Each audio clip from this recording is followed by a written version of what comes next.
نار خندان باغ خندان کنت، صحبت مردان تز مردان کنت. بڑی پیاری بات فرمائی کہ یہ جو نار خندان ہوتا ہے، انار کا مخفف کیا، نار مراد انار، یعنی یہ جو کھلا ہوا انار ہوتا ہے نا، یہ پورے باغ کو ہی جو ہے وہ کھلکھلا کے رکھ دیتا ہے. انار ایک اگر لگا ہوا ہو نا ایسا پکا ہوا، تو اس باغ کا پورا جو ہے نا ایک امیج اس ایک انار سے بن جاتا ہے. اور آدمی سوچتا ہے یہ باغ ہے جاندار کہ اس میں ایک انار پورا تیار ہو کے کھلکھلا رہا ہے، پورے باغ کو خندہ کر دیتا ہے ایک انار. تو کہہ رہے ہیں یہ ایسا ہے آدمی کا معاملہ کہ اگر کوئی ایسا ہو نا تو اس سے پھر کیا ہوتا ہے، پورا اس کا ماحول ویسے ہو جاتا ہے. صحبت مردان تز مردان کنت، یہی وجہ ہے کہ مردوں کی صحبت جو ہے نا، دا کمپینشپ آف دا مین، مردان ان مردوں کی اور ایسے رجال کار کی صحبت از مردان کنت، یہ مردوں میں سے بنا دیتی ہے آدمی کو. یہ جو صحبت ہے یہ انسان کو ون آف دی مین کر دیتی ہے، لوگوں میں سے ایک فرد، ایک مرد. It makes one of the man. تو اس لیے یہ صحبت جو ہے یہ بڑے کام کی چیز ہے. جیسے ایک انار نے پورے باغ کو جو ہے وہ کر دیا معتبر اور راحت کا ذریعہ، اور پورے باغ کو طاقت دے دی گویا. اسی طرح یہ جو صحبت ہے نا مردوں کی، یہ بھی آپ کو زندہ کر دیتی ہے اور آپ کو کہیں سے کہیں پہنچا دیتی ہے. صحبت کی بات آ گئی بھائی، صحبت بہت اہم چیز ہے، دیکھ لو. اور آج کے دور میں صحبت ختم ہو رہی ہے، ہم بار بار کہتے جاتے ہیں اور سب یہی کہہ رہے ہیں. تو کوئی دنیا میں اس بات کی فکر لگی ہوئی ہے کہ لوگ لوگوں سے دور ہو رہے ہیں. ہم جو ہے لوگوں سے دور ہونے کے اندر، یعنی لوگوں کے ساتھ سنگت و مائیت کے اندر جو سب سے اہم چیز دیکھتے ہیں وہ صحبت ہے. لوگ خالی مائیت و سنگت سمجھتے ہیں جو فیملی میں اور لوگوں میں دوستوں میں رہتی ہے، لیکن ہمارے یہاں ایک چیز ہے صحبت، جو دین کی اصطلاح ہے، اور اسی سے صحابی بنا ہے. اللہ کے رسول صلی اللہ علیہ وسلم نے اپنا سارا فیض اسی صحبت کے ذریعے سے ہی منتقل فرمایا ہے. اسی صحبت سے بنے یار غار ثانی اسنین، اسی صحبت سے بنے حضرت عمر فاروق اعظم، اسی صحبت سے حضرت عثمان غنی، حضرت مولا علی رضی اللہ عنہ اجمعین. یہ صحبت کا ہی نتیجہ ہے. اور پھر یہی صحبت آگے بڑھی تو آج تک جو جتنا ہمیں ملے نا جواہر انسانی دنیا کے، وہ سب اسی صحبت سے نکل کر آئے میرے بھائی. تو سب سے بڑا نقصان تو عالم اسلام کا ہوگا اگر یہ صحبت ہمارے ہاتھ سے چلی گئی. رشتے ناطے ٹوٹ رہے ہیں وہ تو اپنی جگہ ہے، لیکن جو صحبتیں جا رہی ہیں اس سے بڑا نقصان ہو رہا ہے. کیونکہ یہ جو مردانے کار ہیں یہ پیدا نہیں ہوں گے بغیر صحبت کے، یہ صرف صحبت سے بن سکتے ہیں. کسی کے پاس بیٹھ کے، کسی کے ساتھ رہ کے، کسی سے سیکھ کر. نگاہ مرد مومن سے بدل جاتی ہیں تقدیریں، جو ہو ذوق یقین پیدا تو کٹ جاتی ہیں زنجیریں. تو یہ نگاہ مرد مومن کی تاثیر ہوتی ہے، اس کی دعائیں، اس کے انفاس سے نکلنے والی خوشبو، جو روحانی خوشبو ہے، وہ ہمارے انفاس میں داخل ہو رہی ہوتی ہے، ہمارے مسام میں داخل ہو رہی ہوتی ہے. اس سے نکلنے والی غیر مرئی روشنی، ہر آدمی کی ایک روشنی ہوتی ہے، یعنی لہریں ہوتی ہیں، ریز.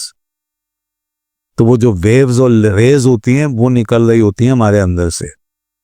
جو اس ماحول سے دور ہوتا ہے وہ ان ویو سے محروم رہتا ہے. ہر ایک کے ماحول میں ویوز ہوتی ہیں، اچھی اور بری، یہ بات یاد رکھیے گا. ہر ایک کا اورا ہوتا ہے جس میں اس کی ویوز جو ہے نا وہ خارج ہو رہی ہوتی ہیں. اورا کا مطلب ہے وہ دائرہ جس میں آپ کی شخصیت جو ہے موجود ہے.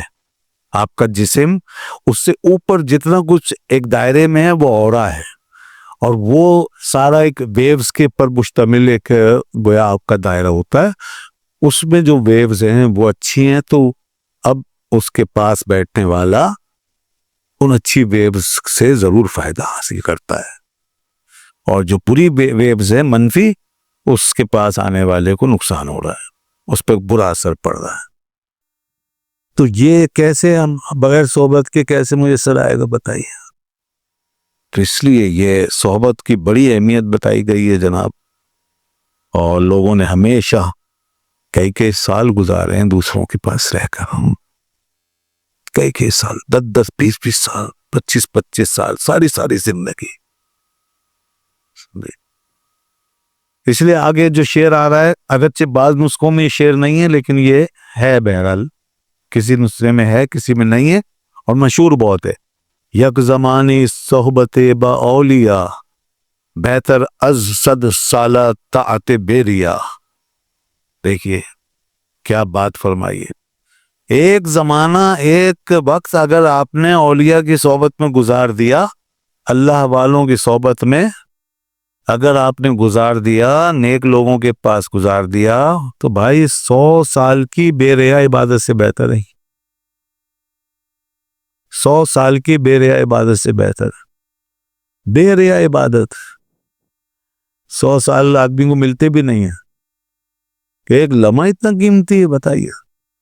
تو لوگ کہاں ہیں؟ دیکھیں نا، آج لوگوں کا حال یہ ہے کہ لگے پڑے ہیں چلوں میں، لگے پڑے ہیں کونوں میں، گوشوں میں بیٹھے ہوئے، اور مطلب کوئی اچھی صحبت ہے تو نہیں، ضرورت جاتے ہی نہیں، ختم.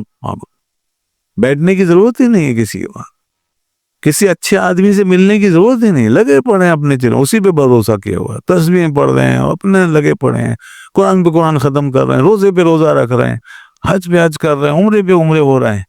ارے کہاں غافل ہو یار، دل مردہ ہیں، دلوں میں کوئی کرنٹ ہی نہیں ہے، کوئی ہے ہی نہیں توانائی. اللہ کی یاد میں کوئی ایک لہر بھی پیدا نہیں ہو رہی، جسموں کو لگا رکھا ہے، کھپا رکھا ہے.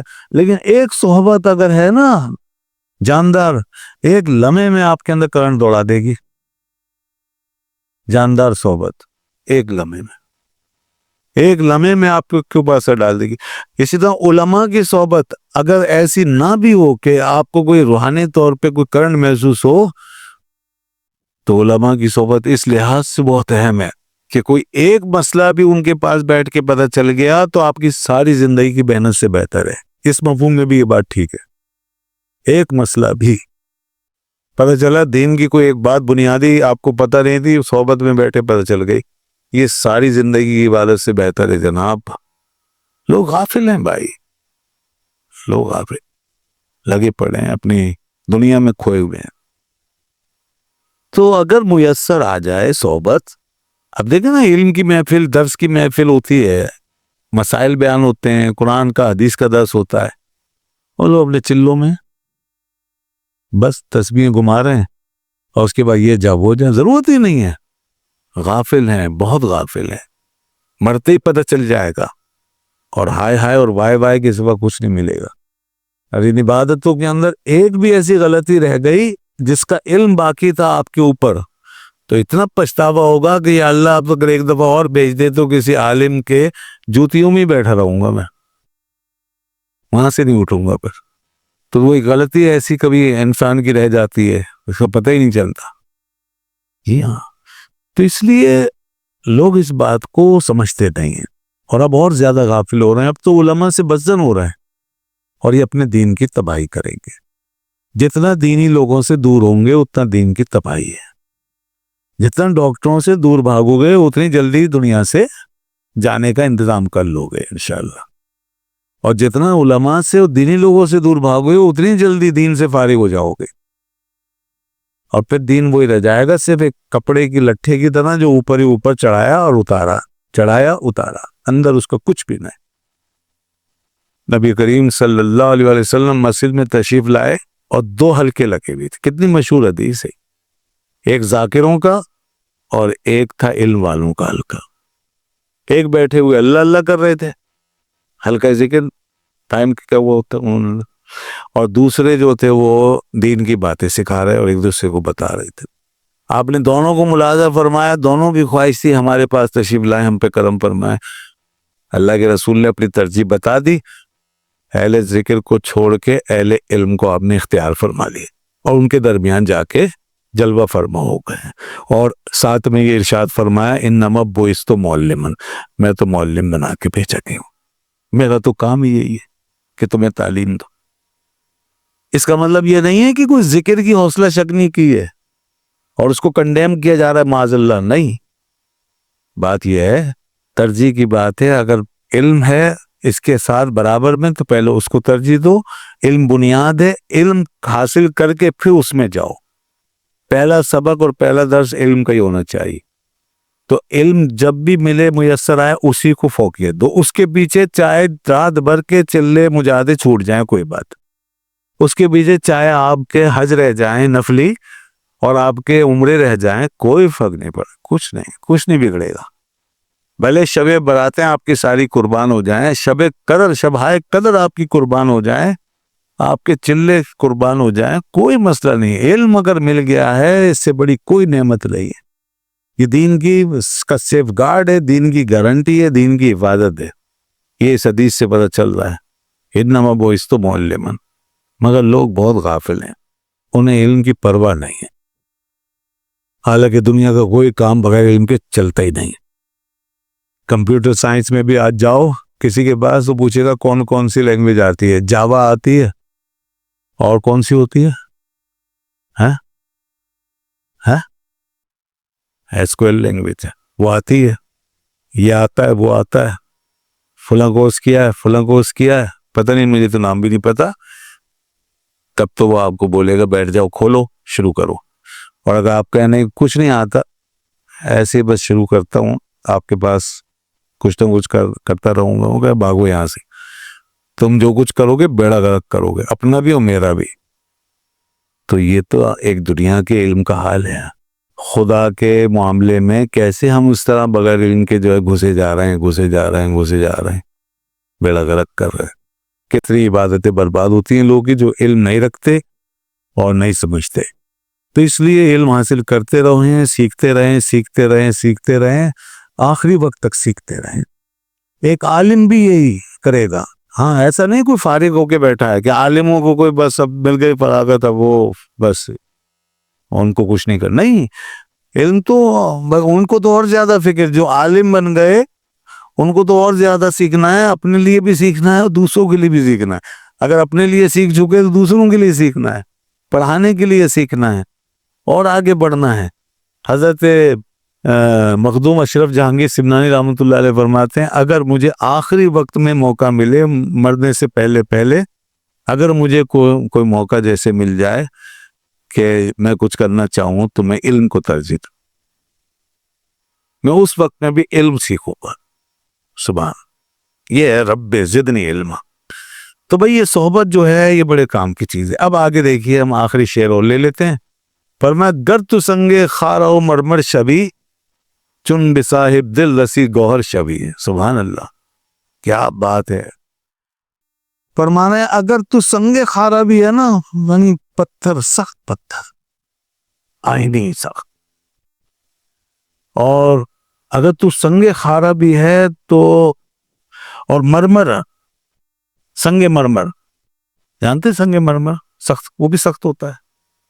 اگر تو سخت پتھر، سنگ مرمر ایسی بھی کوئی چیز ہے نا، تو چن بے صاحب دل رسی گوہر شبی. جب کسی صاحب دل کے پاس، اللہ والے کے پاس بیٹھے گا نا تو گوہر اور موتی بن جائے گا.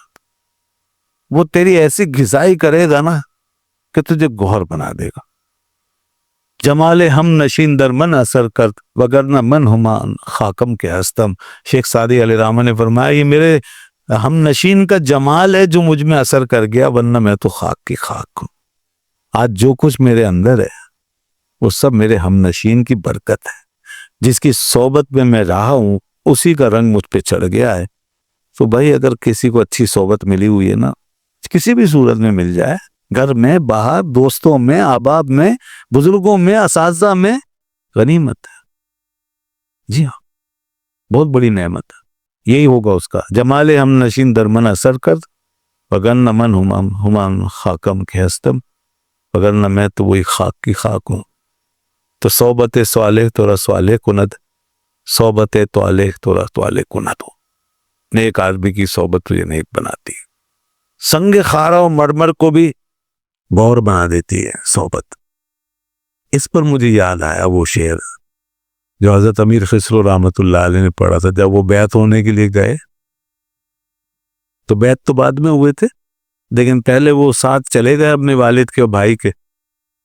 تو والد و بھائی جا رہے تھے، والد کا تھا ارادہ کہ بیٹوں کو بچوں کو اپنے بیعت وغیرہ بھی کرا دیں حضرت سے اور وابستہ کر دیں. تو یہ ذرا دوسرے مزاج کے آدمی تھے اس زمانے میں، تھے بچپن سے بڑے ذہین فتین، بڑے کمالات ان میں.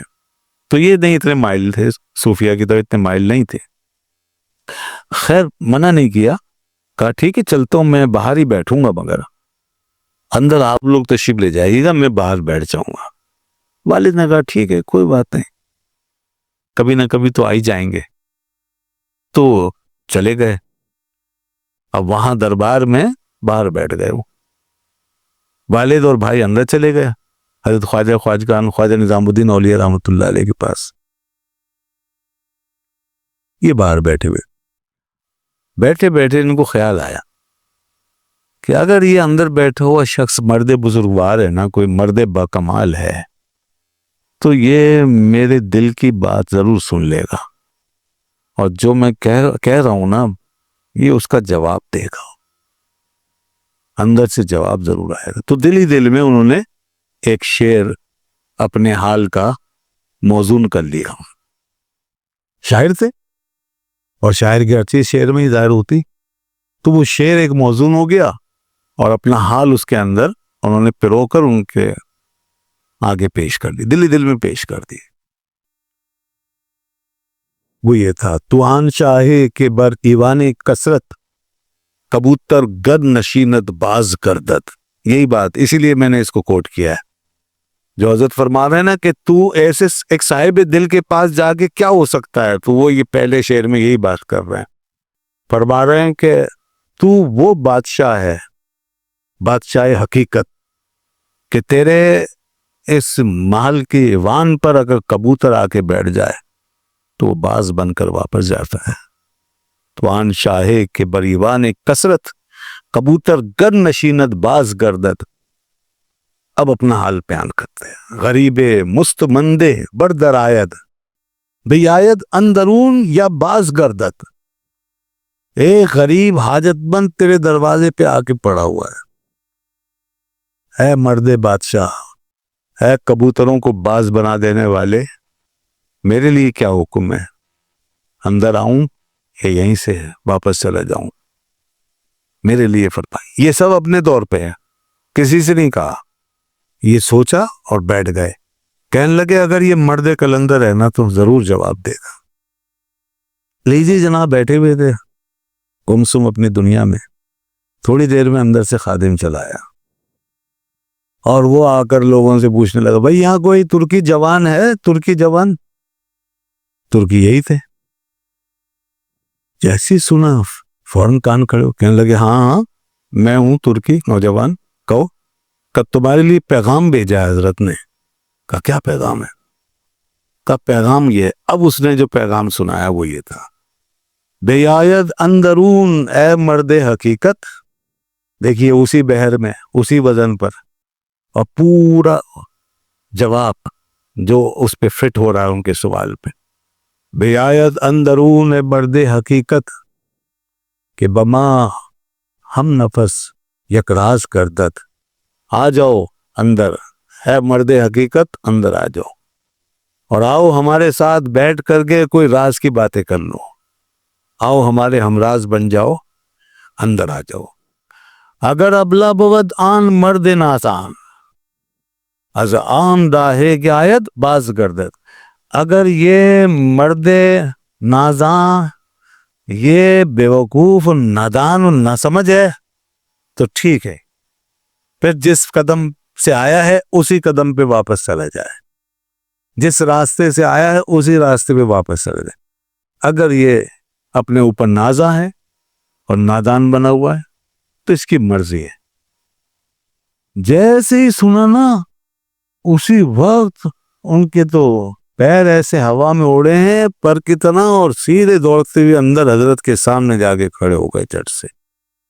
جیسے انہوں نے دیکھا خواجہ نظام الدین اولیاء علیہ رحمہ نے، دیکھتے ایک ایسی مسکراہٹ، وہ جو پیچھے مسکراہٹ بتائی نا، تو جس سے کہ سارا ان کا جو نور تھا وہ پھیل گیا اور ان کا دل ایسا کھچا قدموں میں آ کے گر گئے. اسی وقت بیعت ہوئے اور پھر اس کے بعد ایسے ان کی بارگاہ سے چمٹے ہیں کہ پھر زندگی میں اس وقت تک زندہ رہے جب تک حضرت زندہ رہے. اور جب حضرت دنیا سے چلے گئے محبوب الہی تو وہ بھی چند دنوں کے اندر اندر وہیں ہیں. انہی کی قبر پہ پڑے دعائیاں دیتے رہے اور فوت ہو گئے, نہیں رہ سکے پھر. تو یہ ہے جناب اللہ والوں کی صحبت ہے. تو کیا فرمایا انہوں نے کہ تو وہ مرد بزرگوار ہے, تو وہ شہنشاہ ہے کہ تیرے ایوان پر اگر ایوان قصر پر کوئی کبوتر بھی آ کے بیٹھے نا تو باز بن کے وہ واپس جاتا ہے. تو کیا کیا دنیا کو عطا کر دیتا ہے. تو یہ یہاں پر بتایا کہ انسان کو ملتا ہے, صحبت سے بہت کچھ ملتا ہے.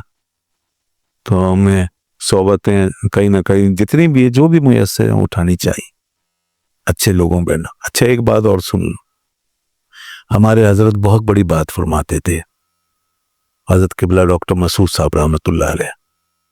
وہ فرماتے تھے سنانے والے جو ہیں وہ اپنی صحبت سے فائدہ نہیں پہنچاتے, سننے والوں کی صحبت سے بھی فائدہ ہوتا ہے. ایسا نہیں ہے کہ جو یہ صحبت کوئی ون سائیڈڈلی جو ہے نا وہ چلتی ہے. یہ ایسا کرنٹ ہے جو دونوں ٹو وے ہوتا ہے, تو کبھی ادھر سے ادھر ادھر سے ادھر.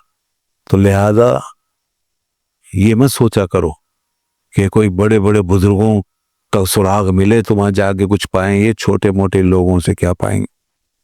یہ چھوٹے موٹے لوگوں میں بھی بہت اخلاص ہوتا ہے کبھی, اور ان کے پاس بیٹھ کے بھی آدمی کچھ نہ کچھ حاصل کر رہا ہوتا ہے اور اثر لے رہا ہوتا ہے. تو اس لیے یہ سوچنا چاہیے. وآخر دعوانا الحمدللہ.